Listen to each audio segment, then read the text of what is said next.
안녕하세요. 라이프 오브 위스덤 황정입니다. 오늘은 이제 블로그 생활에 대해서 말씀을 드리려고 합니다. 제가 사실은 굉장히 메모를 많이 하고 노트도 많이 이렇게 쓰는 편입니다.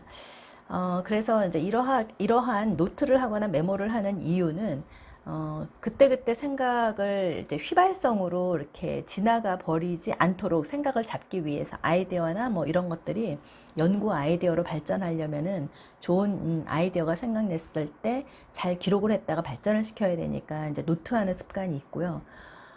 그리고 또 뭐 회의를 간다거나 뭐 자문을 한다거나 상담을 한다거나 했을 때 그것을 잘 기록을 했다가 이 부분이 다시 그 비슷한 종류의 회의를 한다거나 논의를 한다거나 했을 때 생각이 발전할 수 있기 때문에 노트를 한다거나 하는 건 저에게 굉장히 이렇게 노력하면서 스킬을 발전시켜 왔던 저의 능력이기도 합니다.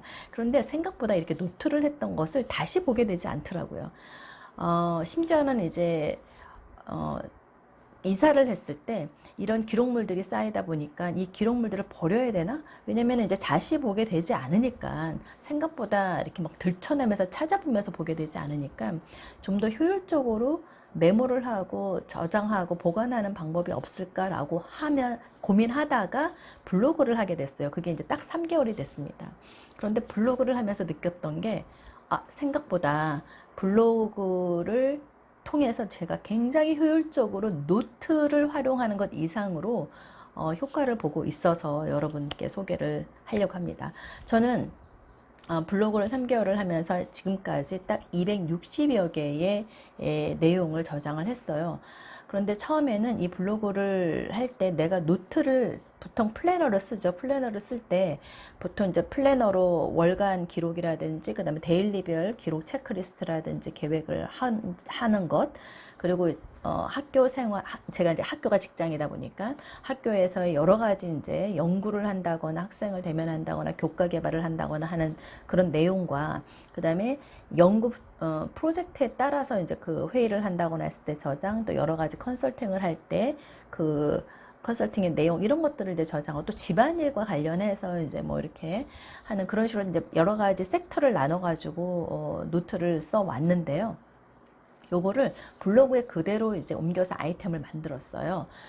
만들어서 하다 보니까 나의 신앙생활 부분, 또 전공 영역, 연구 영역, 그 다음에 여러 가지 도구나 방법론으로 내가 내 역량을 개발할 수 있는 영역, 어학 영역, 그리고 또 가정에 있어서의 나의 어떤 기억하고 싶은 메모리라든지 또는 또 앞에 이제 베란다를 꾸민다거나 하는 나의 어떤 집에서의 어떤 취미, 물론 이제 내 취미라기보다는 이제 남편도 같이 공유하고 있는 취미가 되겠죠.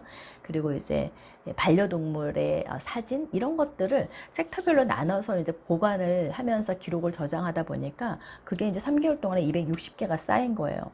그러면서 내가 이렇게 생활을 하다 보니까 이 블로그라는 게 굉장히 활용 가치가 높구나라고 느꼈던 게 언제냐면은 세미나를 한다거나 했을 때 이러한 세미나의 내용을 사실은 노트를 했을 때도 다시 찾아보지 않게 돼요. 그렇지만 이제 이렇게 블로그에 저장을 하고 그 섹터에 저장을 하면서 내용을 다듬고 내 나름대로 내 생각을 정리하면서 넣다 보니까 이 모여져 있는 글을 통해서 내가 어떤 강의를 한다거나 했을 때 굉장히 좋은 자료가 되더라고요. 그래서 일반적으로 자료를 찾는 데 있어서의 뭐 구글이란 네이버라든지 펀메드라든지 이런 것을 검색을 해서 하는 내용 플러스 내가 갖고 있는 나만의 어떤 생각이 정리되어 있는 것이 플러스가 돼서 굉장히 좋은 자료가 된다는 것을 알게 됐어요.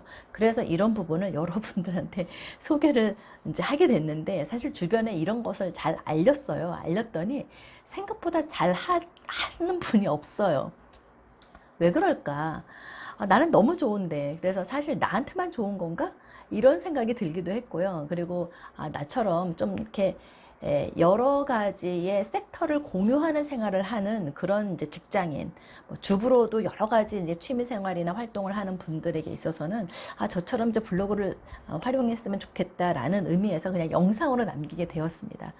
그래서 이 영상이 이제 블로그를 막 시작한다거나 블로그 해야 된다고 하는데 무슨 의미지? 이런 고민 또는 궁금증이 있는 분들에게 오늘 이 시간이 그런 궁금증을 해소하는 시간이 되길 바랍니다.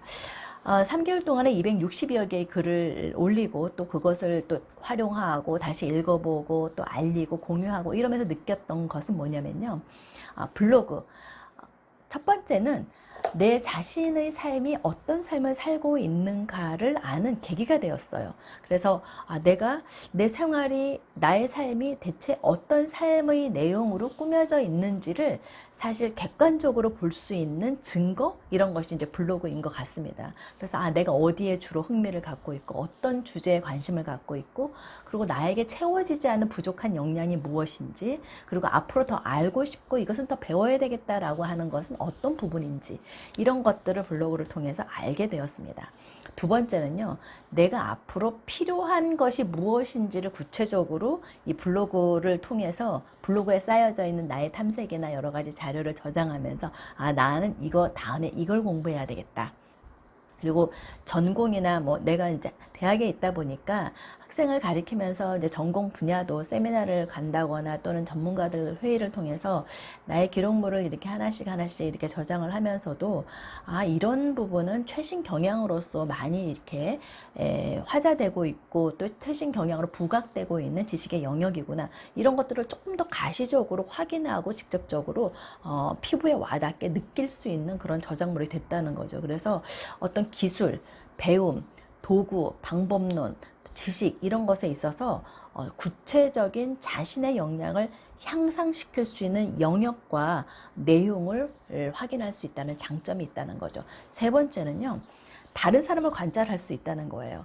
그래서 다른 사람이 나는 이런 쪽으로 이런 식으로 생각을 하고 오늘의 내용을 정리를 했는데 다른 사람이 혹시 이런 것과 관련해서 어떤 내용과 어떤 관심을 가지고 있는지를 탐색하게 되고 그런 것과 비추어서 내 자신을 확인할 수가 있다는 거죠. 그래서 내가 관심 있고 또 즐기고 취미를 가졌던 부분을 다른 사람은 어떻게 표현하고 있지? 그래서 벤치마킹을 구체적으로 하면서 내 자신의 부족한 것을 좀 더 확실하게 느낄 수 있고 그리고 내가 좀 더 발전해야 되겠다라는 부분에 대해서도 좀 더 가시적으로 머릿속에 구상을 할 수가 있게 된다라는 겁니다. 그래서 내가 다른 사람과 차별된 그런 나만의 어떤 장점 또 나의 부족한 점 그리고 향후 내가 이렇게 어떤 식의 공감을 확대해 나갈지 공감대를 확대해 나갈지 이런 것들을 알 수 있는 게 저에게 있어서는 블로그의 아주 큰 유익이었다 이렇게 생각이 됩니다.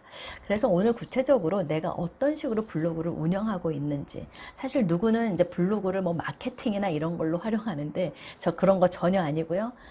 단지 저처럼 이렇게 소박하게 살고 있는 사람들이 자신의 삶을 이렇게 하나하나 기록해 가면서 점검하고 공유하고 하면서 하는 작은 즐거움을 느끼는 그런 식의 용도로 블로그를 어떻게 활용하고 있는지를 보여드리도록 하겠습니다.